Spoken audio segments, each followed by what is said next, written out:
It's so good to see you. Yeah, you too. Yeah, Thanks I for was. grabbing coffee with me. Yeah. Oh, thank you. Absolutely. I was just out at Tryon Creek the other day, and it made me think of you. Have you been able to get out there much this year so far? Yeah, I was out there yesterday. Of course you do. Of course you are. Doing some bird walks, and I saw that the Indian plums are blooming. And, it's feeling like spring, and it's not spring yet. So nice. Are you and Rick still doing the bird walks with the Audubon Society out there? Yeah, we are. Yeah. Do that this year. And he actually recently bought a book about birds in different countries. So Uganda actually has this really diverse array of birds, and it's one of the best bird watching places in the world. So we're going to start saving up to go do that. Of course you are. Yeah, it doesn't surprise me at all. Fun. Yes.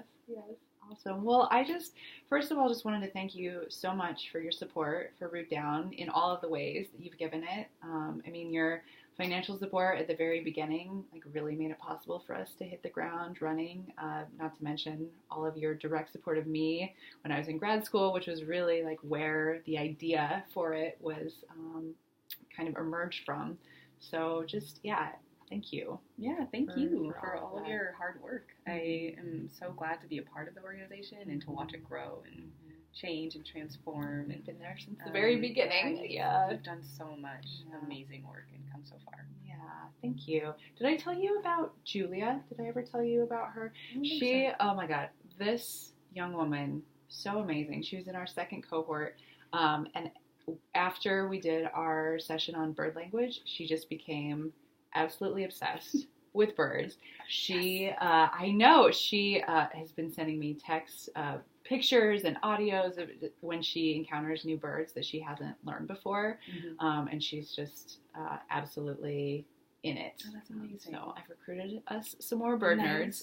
But the greatest thing is that she's going off to college next year, and she's going to study environmental studies, and she wants to be an environmental educator. Oh, wonderful. So yeah, it's so cool to see the fruits of this really happening. Yeah. And when she first came in, she was really quiet and really timid. It was always on her phone. It was just so cool to see her open up and come out of her shell and just really connect to the natural world in such a profound way. Yeah. So that also doesn't surprise me. That Root Down Rise Up is changing lives and really opening women's eyes to what's out there. Yep, absolutely. Well, thank you. We couldn't do it without you. Well, so I know that you've been a supporter of Root Down for a while. I know that you and Rick are super involved in the environmental education community in Portland. What are some of the other organizations that you support, that you donate to? Yeah, so right now actually we support the Audubon Society, of course. That makes sense. Tryon Creek. Yep. Great. And then Root Down Rise Up are in my alma mater we give to as well annually.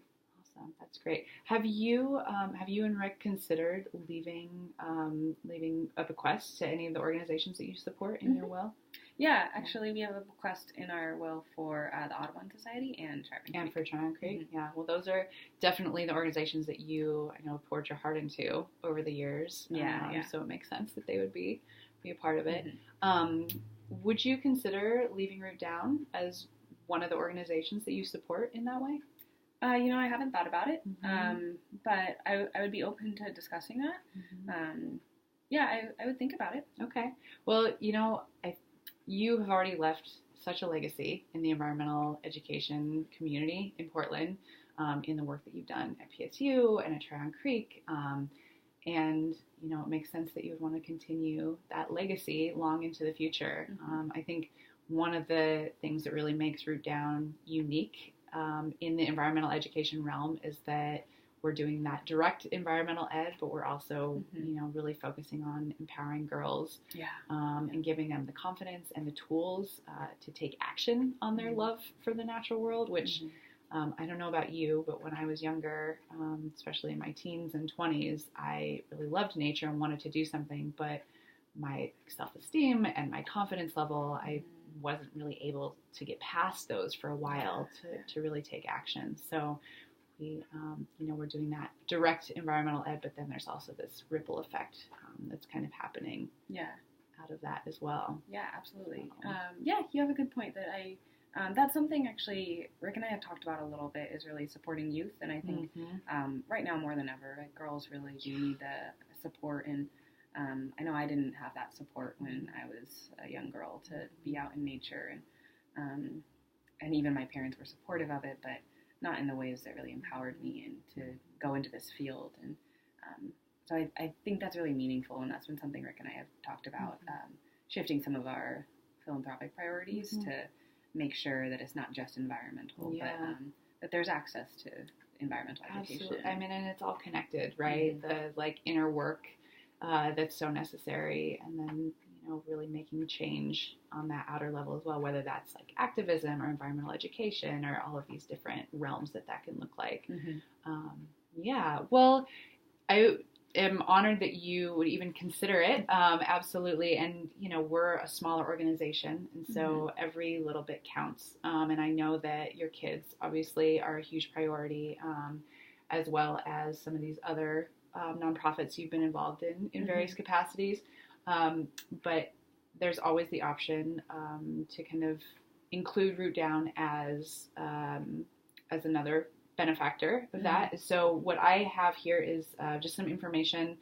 There's some language in here that you can use if and when you do decide to change your will or to add that into there.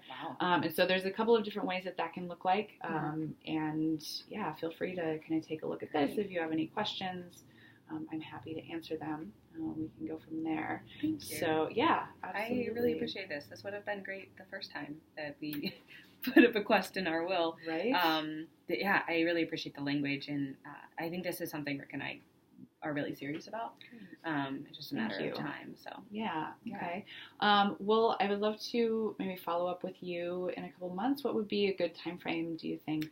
I think a few months would be fine. Okay.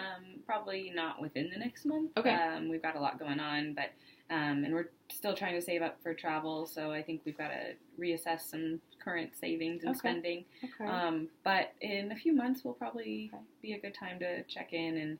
And so I contacted you by email. Is that still the best way to get definitely. Okay. Because Rick gets those as well, so he can be looped in on all the meetings. Great.